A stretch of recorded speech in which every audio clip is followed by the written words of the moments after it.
Agnès Laroche. Me présenter en quelques mots, je suis auteure de romans pour la jeunesse, c'est mon métier, j'en ai pas d'autres et j'en vis depuis maintenant une huitaine d'années à peu près. Mon dernier roman, il s'appelle La Nuit des magiciens. Et après, les deux titres vraiment phares, le mot est fort, hein, mais les deux titres que j'aime bien citer, moi, c'est le fantôme de Sarah Fisher et Murder Party, qui sont des vrais polars. Je sais faire bouger mes yeux très vite et je pense que personne d'autre sait le faire. Et c'est hyper dangereux parce que si je le fais trop, je peux perdre la vue. Donc je ne vous montrerai pas. Donc vous ne pouvez pas vérifier que c'est bien mon signe particulier. Normalement, personne non plus ne peut faire ça. À toute vitesse, tu fais... Essaye, tu vas voir. Tu vas voir.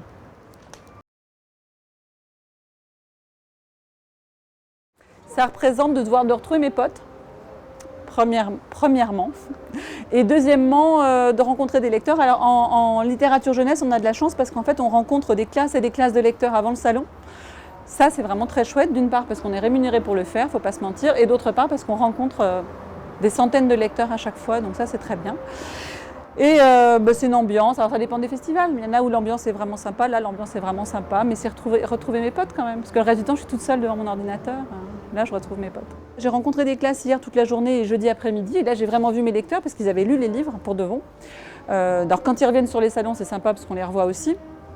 Et puis évidemment, oui, rencontrer le lecteur avec qui on va échanger 2 mots, etc. Mais j'aime mieux les rencontres avec les classes qui se font juste avant le salon, ça c'est vraiment très chouette, quoi.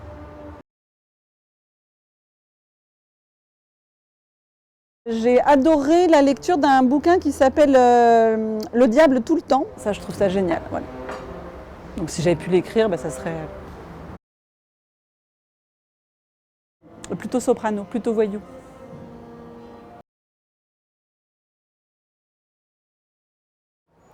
Alors en fait, j'ai pas vraiment choisi le polar, c'est que j'ai commencé à écrire. Alors j'écris plein de livres dans plein de genres différents pour la jeunesse et des polars, et je me suis rendu compte en les faisant que c'était des polars. Donc voilà, c'est un genre que j'aime bien en tant que lectrice, j'en ai lu des milliers et des milliers.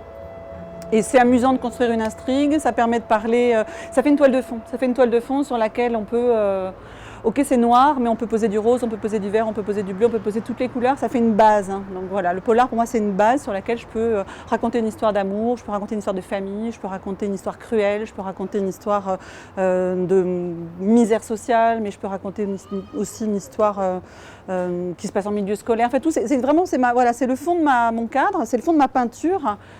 Et boum, je peux y mettre toutes les couleurs, voilà. Donc le noir c'est parfait parce qu'à partir du noir on peut tout faire. Eh ben non, en fait je pense qu'il n'y a aucune question dans la vie en général qui m'agace parce que je ne sais jamais à l'avance ce que je vais répondre et en fait la question ne m'intéresse pas forcément, ce qui m'intéresse c'est ce que je vais dire et je vais parfois me surprendre parce que je vais dire un truc que 2 secondes après j'aurais jamais pensé que j'allais dire ça et je dis ça. Et c'est pareil quand on rencontre les classes de lecteurs, il y a plein de gens qui me disent oh là là mais ils doivent tout le temps te poser les mêmes questions. Ouais, ils posent tout le temps les mêmes questions mais je suis pas obligée de faire tout le temps les mêmes réponses. Donc voilà, les questions elles sont jamais cons ni agaçantes, c'est ma réponse qui peut être très con, très agaçante mais voilà, c'est à moi de jouer quoi.